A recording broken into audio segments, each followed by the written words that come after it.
Olá e vamos a mais um vídeo da série Xadrez no Brasil e no Mundo. Eu sou Adriano Vale, sou mestre FIDE, criador da Academia Xadrez Vale, com sede física em Brasília e cursos online para todo o Brasil. Bom, ontem, dia 16 de maio, teve a minha transmissão aqui de 4 partidas de xadrez rápido. Agradeço aí a quem prestigiou a live, né? E um agradecimento especial ao Ângelos e ao André Vilhena. O Ângelos e o André Vilhena aceitaram aí participar como moderadores, e eu chamei o Genivaldo também. Não sei se ele respondeu, eu não consegui acompanhar, também peço desculpas para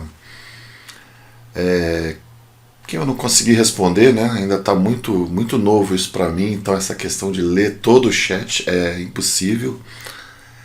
Mas vamos a algumas considerações aqui sobre o torneio, sobre essa parte técnica e depois a análise das partidas. Bom, logo no início eu tomei um susto porque o programa que faz a transmissão falou que não estava indo. Eu ia lá no YouTube e falava que estava com erro. Eu tive que interromper a transmissão. Isso foi uma tensão muito grande logo no início, né? Ainda bem que perdi alguns minutos na primeira partida, mas ainda fiquei com tempo de sobra.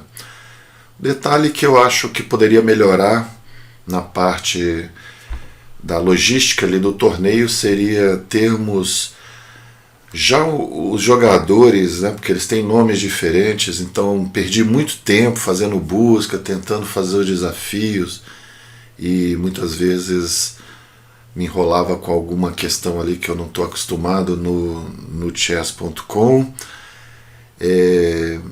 E os intervalos, eu realmente achei que tinha intervalo, mas às vezes os jogadores já estavam jogando e eu estava levantando. Depois eu vi no vídeo, tem um momento que eu levanto, a câmera estava de outra transmissão, estava capturando ali todos os participantes, e eu joguei na semana passada 4 partidas, essa é a segunda rodada, o segundo match.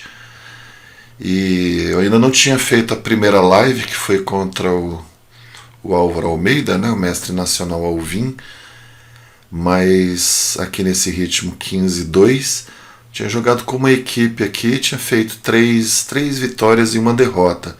Essa derrota foi pelo tempo, aqui contra o Juliano Rezende, aqui foi o Marco Cordeiro. Juliano, se eu perdi pelo tempo, na posição que eu estava ganho. Essa aqui foi o outro lado da moeda, o Juliano perdeu pelo tempo numa posição que ele tinha no mínimo um empate garantido, mas eu acho que ele estava com pequena vantagem. Depois venci uma partida razoavelmente bem, e na última eu dei uma sorte aqui que eu fiquei inferior e o Gatas sacrificou uma peça, mas foram partidas interessantes. Não teve transmissão, eu só comecei a transmitir no domingo, dia 10 de maio, a primeira live. Então vamos às partidas. Bom, comecei jogando contra o Marcos Torsani, mestre FIDE. E uma questão que eu tenho analisado muito, a questão do ritmo, né? Estou até treinando, mas o ritmo é muito importante. Você... Como é que a gente vai ver isso aqui? Ele está aqui do lado, né? Agora sim. O ritmo, eu noto o seguinte, depende, está intimamente ligado com o seu estado físico. Se você está cansado, se você dormiu bem, se você está com uma energia, você joga um bullet ali de 1 minuto com uma energia. Mesmo nesse ritmo maior, que me animou um pouco, que era 15-2, eu fui sentindo decaindo meu tempo, eu fui ficando cada vez mais apurado, porque a energia vai se esgotando. Então, outro detalhe, outro aviso, que após o match tivemos uma reunião da equipe e eu mesmo avaliei que, para o bem da equipe, não vou fazer transmissão jogando. Vou fazer outros tipos de transmissões. Essa aqui realmente foi, eu acho que eu prejudiquei a equipe, porque eu acabei não jogando com a total concentração que o evento e eu, como participante de uma equipe, tenho uma responsabilidade com a equipe. Então foi mais uma conclusão que eu tive. Pode ser até que eu tente mais uma vez, mas eu acredito que eu já comuniquei a eles que não quero atrapalhar a equipe jogando aquém das minhas possibilidades. Não que o resultado poderia mudar, mas as preocupações com a parte técnica e também ao mesmo tempo comentar, claro, isso diminui a força. Então vamos lá, partida contra o Torsani, D4, cavalo F6, bispo F4.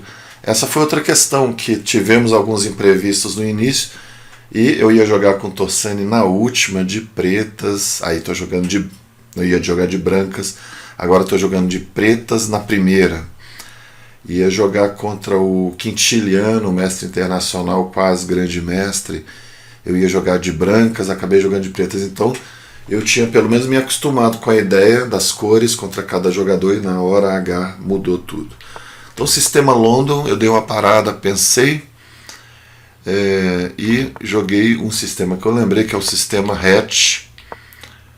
Tem vídeos aí no canal eu já aplicando esse sistema. Ele é bem simples e foi aprovado, né? Vamos colocar um pouco de teoria aqui. Eu tive uma precisão boa, mas eu estou já não levando tanto em conta essa linguagem artificial aqui que é criada aí pelos programas, né? Não estou confiando tanto. Muitas vezes o que ele fala que é uma imprecisão é muito relativo. Muitas vezes o que ele fala que é um lance brilhante, como eu vi, é um lance forçado, único. Bom, vamos pegar a parte de aberturas. Então, roque, posição normal, tem uma estatística mais ou menos equilibrada ali. Bispo B7, cavalo de BD2, cavalo de BD7. Então essa é a configuração da hatch. E essa posição poderia acontecer de cores invertidas. Então é um sistema que dá para jogar de brancas e pretas, tanto de um lado, tanto uma estrutura como a outra podem trocar de lugar. Esse aqui seria conhecido como sistema Lasker. O sistema London, quando está jogado de pretas contra a hatch, é o sistema Lasker. Então vamos, bispo H2, sempre um lance profilático para evitar qualquer ataque aqui em algum momento. E aí veio A6. A6 já foi o segundo lance, tem uma boa estatística. Um lance muito bom, né? Dama C7 ele estava recomendando também é outro lance que geralmente quando joga Dama C7 vai jogar com Torre C8 e às vezes pode fazer a manobra Dama B8 e Dama A8, como eu acabei fazendo na partida, mas por outra maneira. Então uma forma é jogar Torre em C7, a outra, como eu joguei, colocando a torre em A7. Então A6, A4, Torre A7. Olha como é boa a estatística dessa linha. E eu ia conhecer mais partidas, conhecer umas partidas específicas aqui. Tem um Dama B3, tem um Torre E1 que ele jogou, e aí Dama A8, tá ali. Coloca a dama na grande diagonal, uma ideia de hatch, né? Ele aplicou até contra o Capablanca, quando venceu o Capablanca. Bispo D3, bom, não sei se eu devia jogar o cavalo E4, mas eu achei por bem evitar o E4, a expansão dele no centro. E é uma das ideias desse Dama 8 é apoiar aqui essa casa. Agora teve uma simplificação que eu achei favorável para mim, tranquilizou bastante, não tem bispo de casas brancas. E aqui eu pensei em voltar para C6, foi a minha ideia inicial. Inclusive pelo engine é uma posição bem igualada, pequena, minúscula vantagem ali para as brancas, segundo o engine. Eu joguei Dama 8 porque eu já previa um Dama F3, e aí eu já queria trocar, jogar esse B5 que ele considerou que Dama tomando melhor. Não sei, aí a diferença é muito pequena dos lances, né? E eu fui logo com B5, que ele considerou excelente. E aí, dama toma, torre toma. Bom, isso aqui não seria bom, porque eu já estou preparado aqui para dominar a coluna. E aí eu já tenho uma ameaça, né? Mas ele jogou bem aqui, ele jogou torre A2 para, na hora que eu não sei o que eu posso fazer, mas ele está com a ideia de torre A1 e aí vai ameaçar tomar. Então eu tive que agir rápido aqui, joguei C toma D4. Na hora eu achei muito bom, ele já considerava B4. Eu estou me permitindo aqui discordar muito aqui em muitos momentos dessa avaliação, né? Porque já vi que tem muitas vezes é a análise feita superficialmente, em poucos segundos, então não é o ideal aqui. É melhor talvez usar no Chessbase o engine puro ali, sem essa gravação, essa pré-gravação de análise que eu acho que ele faz muito rápido, faz uma análise aqui. Você pode deixar mais tempo também, pode configurar para ele ficar mais tempo analisando. A gente sempre está com pressa de ver, né, as coisas, né?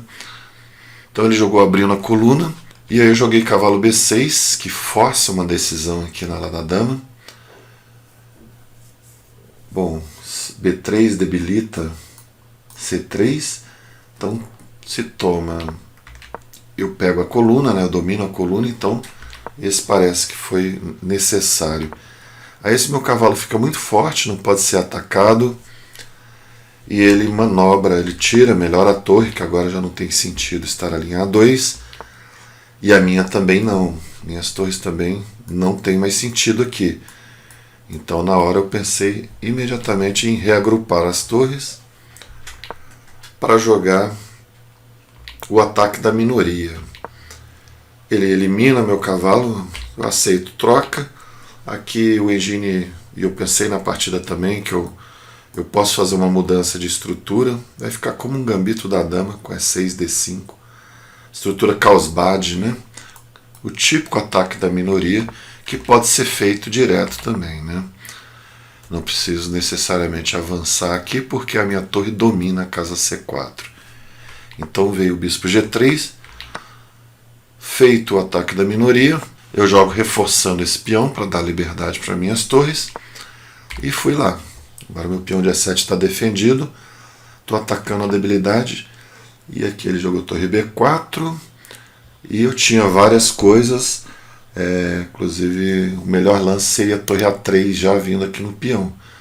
Mas na hora eu vi que essa linha era muito boa, que eu vou ganhar um peão, e ele tem um contra-jogo no peão de A6, mas torre toma, bispo toma, e agora esse peão não vai ter um perigo assim de promover, porque eu vou colocar a torre na posição ideal por trás do peão. Esse não foi bom, ele já considerava F6 para eu jogar rei F7. Já vem um pouquinho mais pelo centro aqui, pelas casas brancas, mas difícil considerar assim, dar esse sinal de imprecisão, né? Porque o rei G7 está 2.03, o F6 que ele considera melhor está 2.03 também, e tem um torre B1. Então é muito relativo. A maneira como ele gera essa linguagem aqui, a gente não pode levar o pé da letra, ele está tentando ajudar, mas a gente tem que colocar bom senso humano, né, na coisa, né? Não pode aceitar ali puramente o que o engine fala. Então ele veio liberando a passagem do peão, o avanço do peão, e eu fui fazendo aqui, foi um momento interessante que eu fiz torre B3, primeiro tinha jogado torre B8, ela veio em B4, depois em B3, depois em B2, depois em B1. Foi uma escadinha, né? Torre aqui eu ameacei, torre toma G3, se avança torre G3, né? Era a ameaça. Aí ele jogou rei H2, aí eu avanço, ataco o peão de F, só para fazer lance rápido também. Ele, claro, ele poderia voltar, e eu não evoluí muito aqui na coisa, mas eu posso dar cheque, entrar aqui por trás do peão e tentar avançar, né? Principalmente esse peão D. melhorar o bispo aqui de alguma forma e ir atrás do peão. Ou avançar F5 em algum momento, levar o rei, fazer uns avanços assim, né? E segurar o que ficar de debilidade, né? Porque ele pode trocar o peão de A por algum desses peões da ala do rei. Aí ele jogou F3, debilitou, eu fui lá e aí começou, ele estava extremamente apurado. Foi outro fator positivo que eu achei. O controle do tempo foi muito bom, apesar de eu ter tido dispersões ali extra tabuleiro, como cuidar do programa, configurei o programa na hora. E outra coisa que eu notei, vocês deixem o feedback aí quem puder, quem percebeu alguma coisa, eu vi que depois assistindo ao vídeo, eu vi que estava com uma falta de sincronia entre o chat e o momento que acontecia aqui. Não sei se na hora da transmissão aconteceu dessa maneira, mas eu acho que é até um pouco comum, né? Mas tentar melhorar, isso é uma questão de configuração, de ver alguns tutoriais, algumas dicas. Esse não foi bom, ele considera que é um erro, mas é um bispo G1 direto, aí são precisões aqui analíticas, mas o F6 é um lance bem razoável. Agora esse foi um erro porque permitiu o mate em 3, né? Cheque, se jogar rei H1 perde o bispo com cheque, e se joga para cá vem cheque e mate 1, quando chega em G4 leva H5. Então eu fiquei satisfeito com a partida, questão do tempo e a própria maneira como eu conduzi. Aí já estava, se fosse um dia normal, um dia de pensando alto, essa já teria sido minha cota, já ia sair do computador. Agora ontem foi puxado, logo em seguida já estavam falando em jogar outra, eu estava querendo dar uma relaxada, né? Muita tensão, porque juntam duas coisas, a competição de xadrez e a transmissão da live, queria dar uma respirada. Essa é outra coisa que poderia estar definido, né? No regulamento não está previsto o intervalo, mas eu acho que o intervalo é uma preocupação com os jogadores. Claro que tem jogador ali que não está nem um pouco cansado, está querendo jogar, está acostumado a jogar horas ali. Então, para mim, não. Eu achei, mas também se for só por mim, né? Mas eu acho que outros também vão acatar esse intervalo regulamentado, já definido qual que é o tempo depois da última partida terminada. Eu acho que tem um intervalinho ali de uns 5 minutos após a última partida terminada. É justo, né? Mas alguns estão transmitindo e às vezes tem que esperar muito tempo, né? Porque um termina rápido, às vezes todos terminaram, ficou uma partida. Essa partida vai atrasar talvez a transmissão, por isso que a pressa em começar de novo. Então vamos lá, vamos ver o que aconteceu na segunda partida. Na segunda partida eu joguei com a Juliana Teral, mestre internacional feminina e mestre FIDE absoluto, né? Título absoluto de mestre FIDE. Chegou já a 2.300, né? Acho que já atualmente está com... deve estar beirando isso, né? E já vi ela vencendo GMs, é uma jogadora muito forte, muito experiente, está sempre jogando. Vamos ver a partida aqui. Tá ficando um layout aqui um pouco diferente, né? Porque eu encolhi as janelas aqui da... essa tive uma precisão ruim, acho que devido aos últimos lances, e fiquei apurado. É aquilo que eu falo, o cansaço, à medida que vai aumentando, a energia vai baixando e eu começo a gastar mais tempo. Isso é uma característica que eu já observo há muitos anos, assim, em torneios pensados, né? Quando tem muitas rodadas, às vezes eu tendo a ficar apurado, pensar muito. Bom, aí veio essa linha que é a Janovski, eu capturei, mas já não tinha tanto uma teoria mais precisa. Eu sei que eu esperava bispo E6, é uma forma de jogar. Acho que o Carlsen com certeza tem partidas aqui. Essa Janowski já foi muito jogada pelo Carlsen. Esse A6 em vários momentos, né?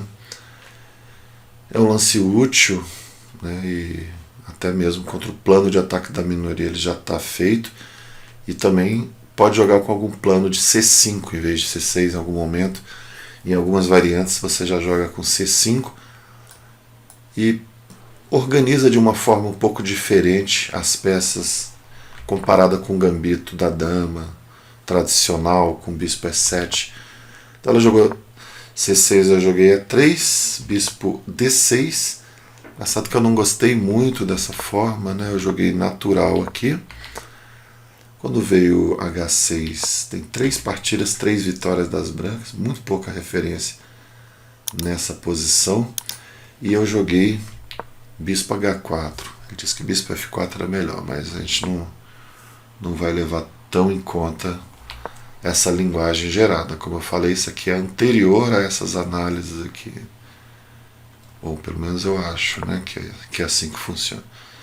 E agora vem um erro estratégico, um erro de plano. Eu sei que depois de roque, torre A8, eu sei que o E4 é uma possibilidade de plano, desse tipo de estrutura Carlsbad, mas acho que foi muito precipitado. Depois eu vendo o engine aqui, ele recomendou um torre de A1, que é um lance que aparece no Botvinnik, que tem essa linha. Ele já jogou torre de E1, mas quando está com o bispo E7, o bispo está aqui em E7 e acontece um cavalo E4, depois você toma, joga cavalo D2 e joga F3, aproveitando essa torre aqui. Então é uma disposição de torres próprias, né? É uma disposição própria para enfrentar um cavalo E4, tomando, fica um peão em E4 e depois você joga F3. É uma linha. Eu pensei nisso na partida. A torre de A1 talvez fosse melhor. Outros lances de espera, como o engine está falando, A3. Mas eu parti logo pro E4. Ela já estava jogando rápido, já começou a abrir aqui mais de 2 minutos. E eu fui ficando mal aqui, sem fazer muita coisa. Não tinha, ela jogou muito sólida. Esse foi o lance. Pensei em tirar o cavalo, pensei em torre E1 também, mas simplifica muito, e o que ela quer é simplificar, porque agora eu tenho o peão isolado. A tomada de bispo foi boa, porque troca mais uma peça. Ela tomou de cavalo para transferir o cavalo para casa fraca, em frente ao peão isolado, e aí eu já fiquei preocupado com a cravada, e aqui a vantagem dela vai aumentando. Ela ficou com a partida muito tranquila, como consequência do plano que eu escolhi. A 4 não foi bom, no momento que eu tinha uma posição boa, com uma vantagem, mas isso você vê como vira muito rápido se você joga uma imprecisão de ideia, né? Então veio aqui cavalo D5, A3, dama F6, cavalo E5. Bom, não estava gostando muito da minha partida, já sabia que não tinha dado algo certo.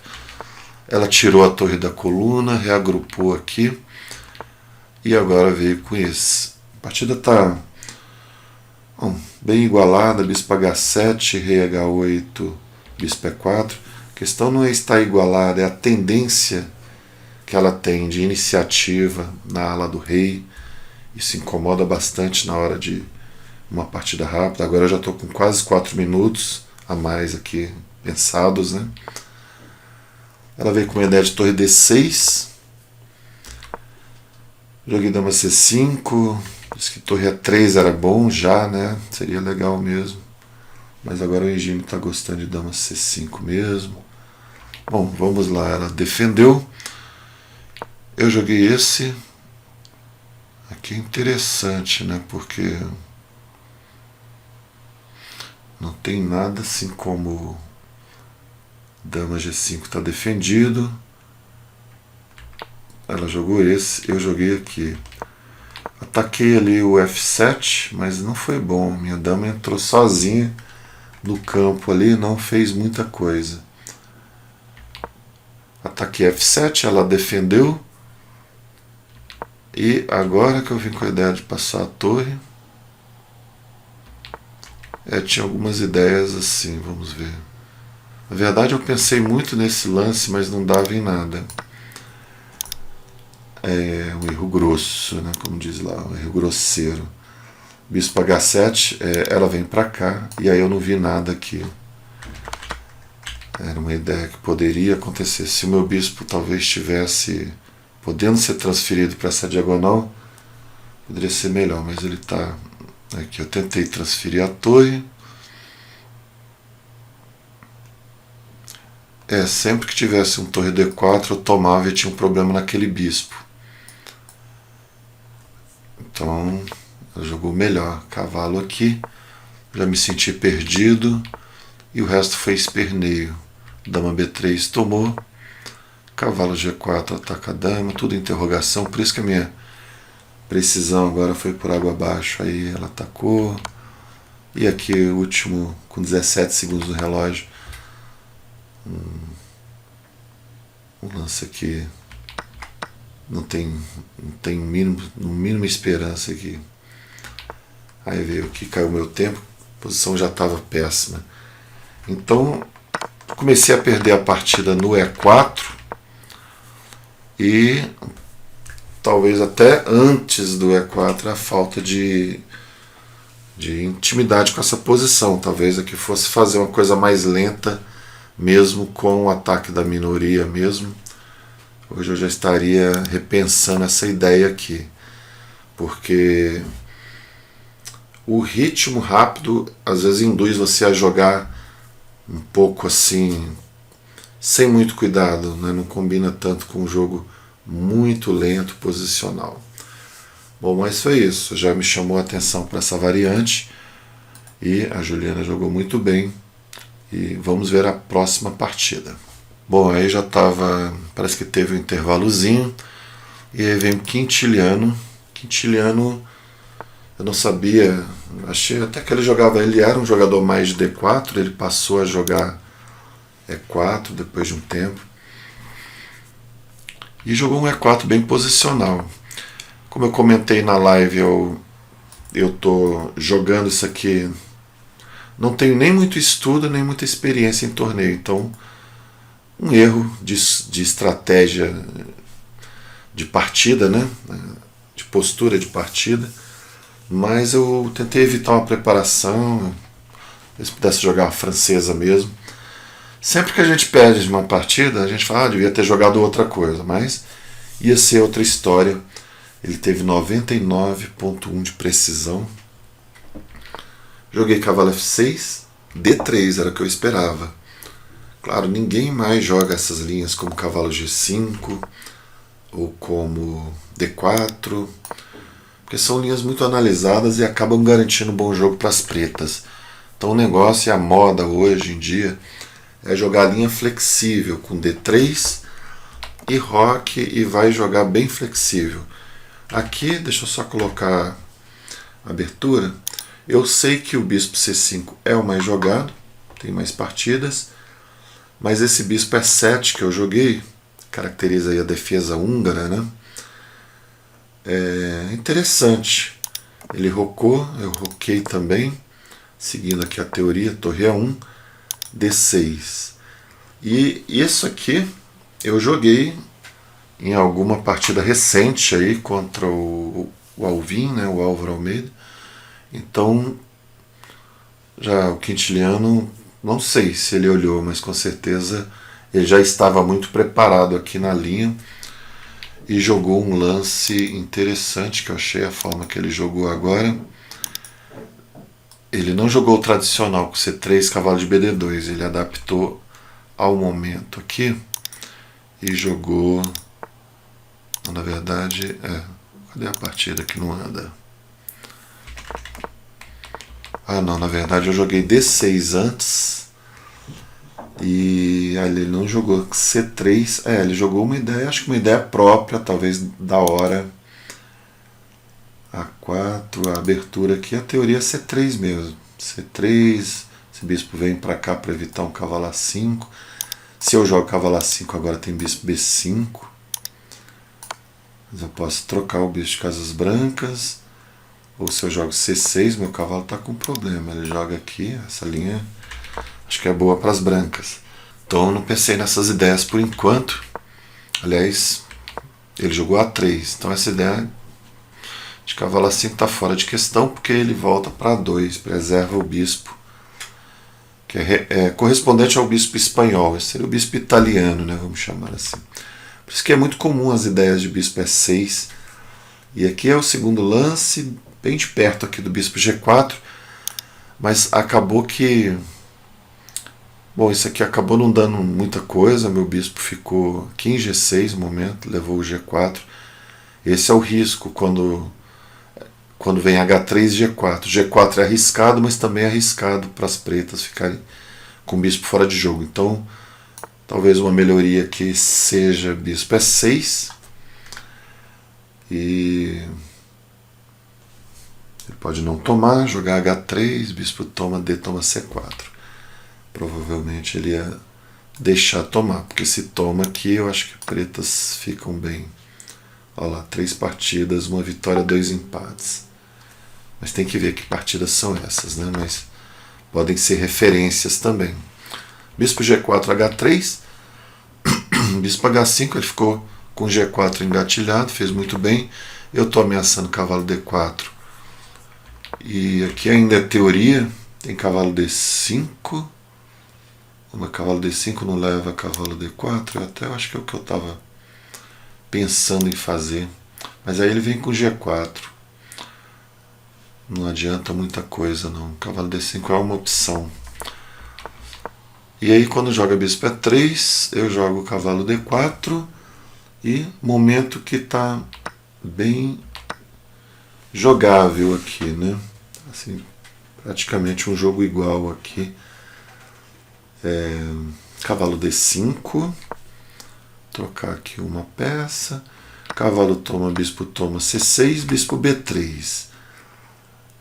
E aqui eu comento na hora da partida, eu não queria simplesmente tomar aqui, fazer essa concessão, ficar com o bispo de cores opostas, mas o bispo dele é mais forte que o meu, né? E é isso que desequilibra essas posições de meio jogo com bispo de cores opostas. Tem mais peças no tabuleiro. Então eu joguei RH8, talvez com a ideia de F5, mas aqui foi ver, aí ele aproveitou o momento, agora já não tem mais cavalo aqui para sacrificar, né, que antes tinha. Veio bispo G6, dama D2, achei sempre um bom lance aqui. Eu tinha visto, na hora eu comentei na live que cavalo toma, eu ia jogar bispo F6, C3 eu ia tomar, foi essa linha que eu vi aqui. Bispo toma, peão toma e dama aqui. Aí estou jogando, não, esse deu interrogação, vamos ver o que ele considera de melhor aqui. D5. D5 eu já não sei. Tentar... mas é interessante, se ficar uma posição assim, os peões dele ficam fracos também, né? Que tem vantagem para as pretas, segundo o engine, apesar de um peão a menos. Então tinha compensação e o quintiliano foi muito preciso, muito calmo aqui para não forçar, não tomou, deixou o peão ali. Aí eu vim com esse tentando abrir, ele jogou um lance tranquilo, porque ele tem a coluna. No momento que eu tento enfraquecer G4, ele ganha uma coluna para o ataque, foi mais ou menos como seguiu a partida. Dama D7. Outro lance preciso, né? Já profilático também. Poderia jogar um rei G8, acho que mudar de ideia. Rei G8. Mudar de ideia em relação a F5. Mas fica uma posição bem presa, né? Mas pelo menos aqui ele já pode tomar. Vai entrar por aqui. São pequenos detalhes, é isso que a gente nota no jogo de alta precisão, de um grande mestre, que eu acho que ele jogou num padrão de grande mestre aqui, tanto é que foi 99%. E eu cometi os erros que foram aproveitados. E o tempo ia escoando. Bom, esse D5 não foi nada bom. Ele tomou, eu tomei. Queria abrir a posição de alguma maneira. Esse foi excelente. Esse final aqui ele usou o tempo, a pequena vantagem que ele tinha, pequena não, já quase 3 minutos já, né? Torre de A1, jogo preciso. Esse não foi nada bom. Deveria fazer um lance mais útil. F6 está sendo citado. F6, eu não pensei nesse lance. Segura a casa E5, traz as torres. Mas está dando vantagem decisiva aqui, né? Esse não foi bom, aí a vantagem vai só aumentando. Atacou 2 pontos. Eu tomei. E aqui foi que eu, o tempo todo vendo que era um cheque. Nessa hora eu já estava meio aqui desconcentrado demais com o tempo se escoando, a partida não dando nada certo. Cheguei a tentar tomar esse peão aqui, que aí seria muito bom se não fosse cheque, né? Mas rei G8, dama F4, e aí eu já vi tudo que contra bispo D6 eu vi esse dama H2 e abandona, não tem defesa aqui. Eu analisei, meu tempo acho que caiu, eu abandonei, não sei. Dama G4, simplesmente joga rei F1 e eu não tenho defesa para o mate. Aliás, ele está dando um bispo H5 aqui, um esperneio absurdo aqui, né? Isso não se faz. Então, acabou que analiso duas coisas dessa partida. A passada do meu bispo para G4 é arriscada, porque acabou que veio o meu bispo, ficou fora de jogo, e a minha tentativa de explorar esse avanço foi onde ele ganhou, que foi a abertura da coluna H.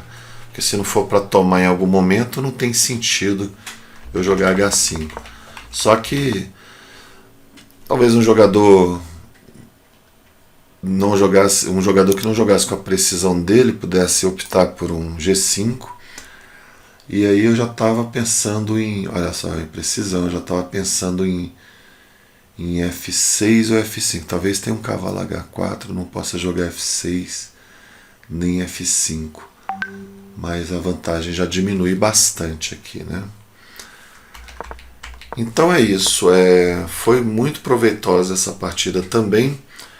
E vamos à última partida contra o Mestre Feed Armen Prodian. Esse é outro que é Mestre Feed, mas tem uma força de MI, já venceu torneios abertos fortíssimos com GMs jogando. Contal de 2019 foi uma vitória desse jogador fortíssimo. Mas eu fiquei bem na partida. Vamos à partida. Bom, então na última partida eu joguei contra o Mestre Feed Armen Prodian, o Zenzo, no chess.com. Tive uma precisão de 90,7%, ele teve 97%. Mas, como eu já falei, essa precisão aí é muito relativa, né? Às vezes você erra num apuro de tempo, uns 3 lances, já baixa a sua precisão. Então eu joguei D4, C4, E6, cavalo F3, como na partida contra a Juliana Teral. Veio D5 e aí eu joguei G3. Pensei assim, vai que vem a mesma coisa, né? Eu não gostei. Quer dizer, a posição ali ficou boa, mas eu não tive tempo de colocar na oficina um pouco. Então eu joguei a minha velha catalã, que eu já estou mais acostumado. Essa variante é bem interessante, dá cheque e volta. Kasparov já jogou isso até uma vez no match contra o Brasil, que ele jogou essa linha e ganhou muito bem. Bispo G2, roque, C6, B3.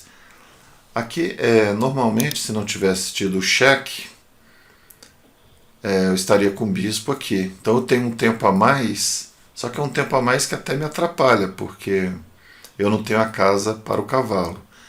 Isso eu comento lá na live, né? Mas tem maneiras, é jogável, tem maneiras de resolver isso. Dama C2 é o lance mais jogado aqui. Até eu pensei em Dama C2 mesmo, eu acho que é o mais normal, que eu estou acostumado a jogar. Depois tira o bispo, mas eu pensei aqui nesse B3 para poder desenvolver o cavalo por C3. porque aí o peão de C4 já fica defendido, né? Se eu jogo sem o B3, jogo dama C2 e cavalo C3, ele vai poder ter a opção, né, de tomar em C4, segurar esse peão. Aí já vai ser a catalã na linha de gambito, que também é muito interessante. B3, B6, dama C2, o plano é jogar E4. Então ele joga bispo B7, eu jogo cavalo C3, já estou pronto para o E4. E posição muito boa, estatística excelente. Aqui, olha só. O que eu cheguei à conclusão dessa partida? Eu estava sempre considerando o E4 a minha ideia, só que essa coluna ainda está fechada, eu teria que fazer algum preparativo. O ideal seria jogar o lance mais jogado aqui, que é a torre de F, D1. Não preciso ter pressa de jogar o E4. E se ele vem com um C5, C toma... Tem uma posição que a dama vem para essa casa. Aqui se toma de peão, olha. Bispo F4. A dama depois pode vir para essa casa. Não sei se bispo F4 é o melhor. Segundo o Engine, sim. É melhorar o bispo para apoiar essa casa.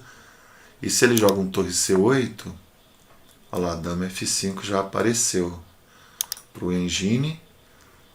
Aqui na teoria não, mas o Engine já aponta dama F5, que é típico nessa posição, já que o bispo não está nessa diagonal.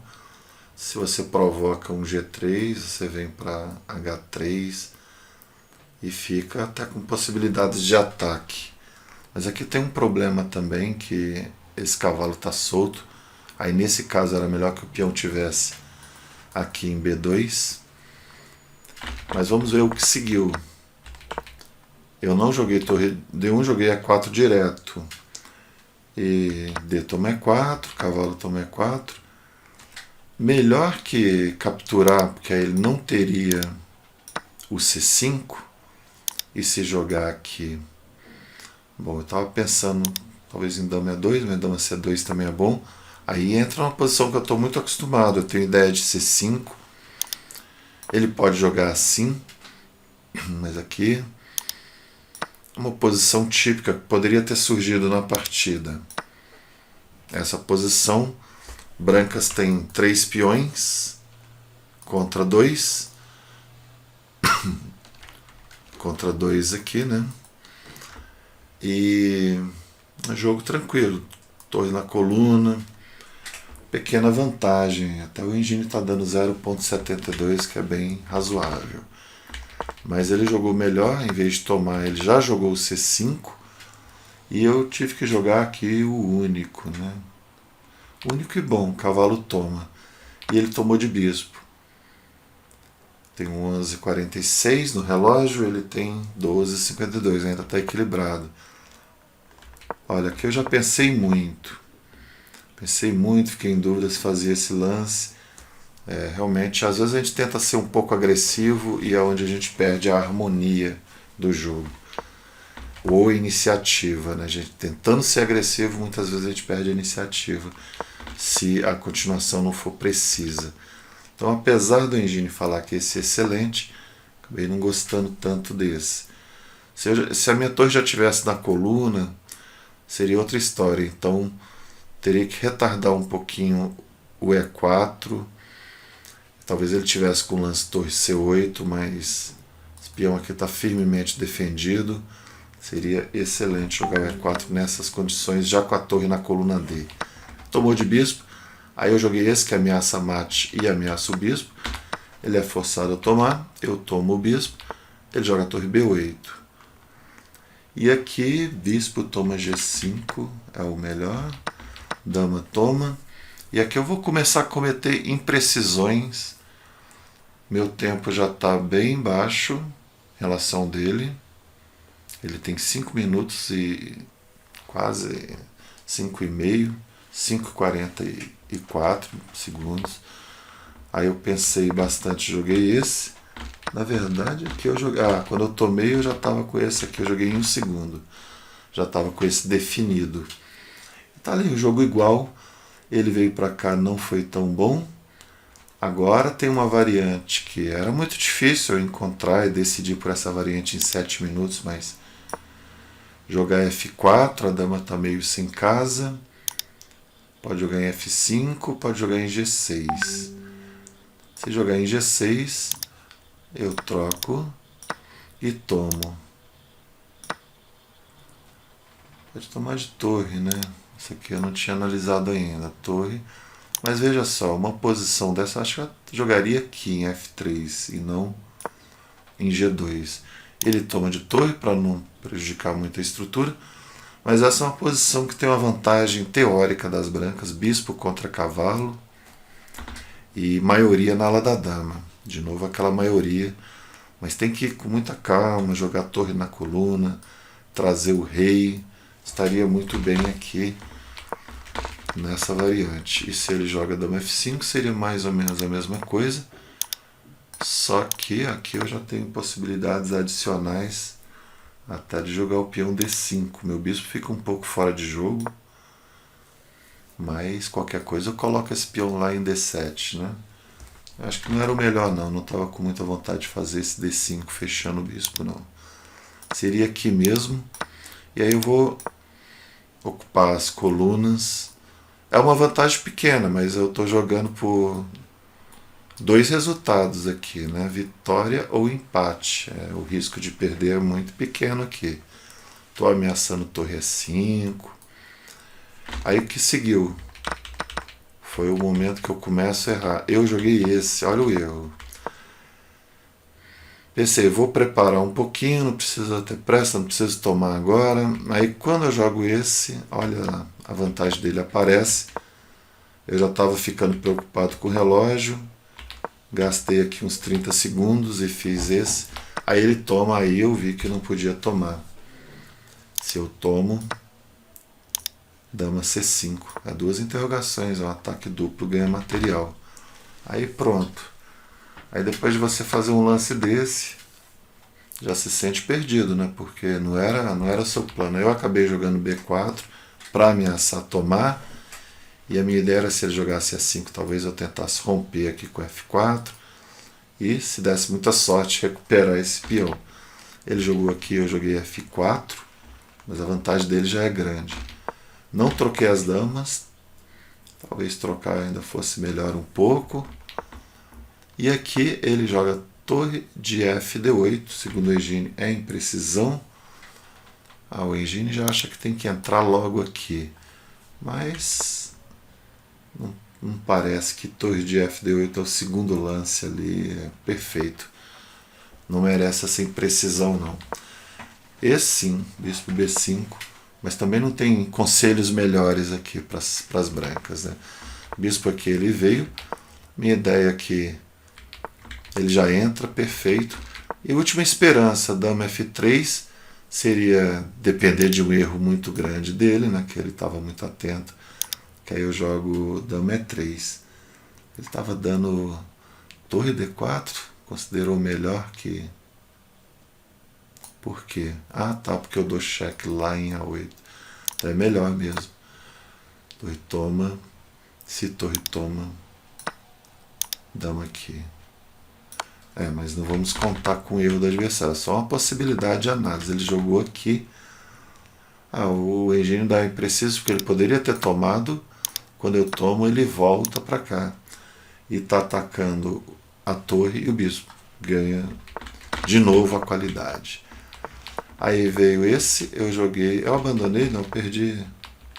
Deve ter caído o tempo, eu acho que caiu o tempo nessa, mas poderia abandonar também.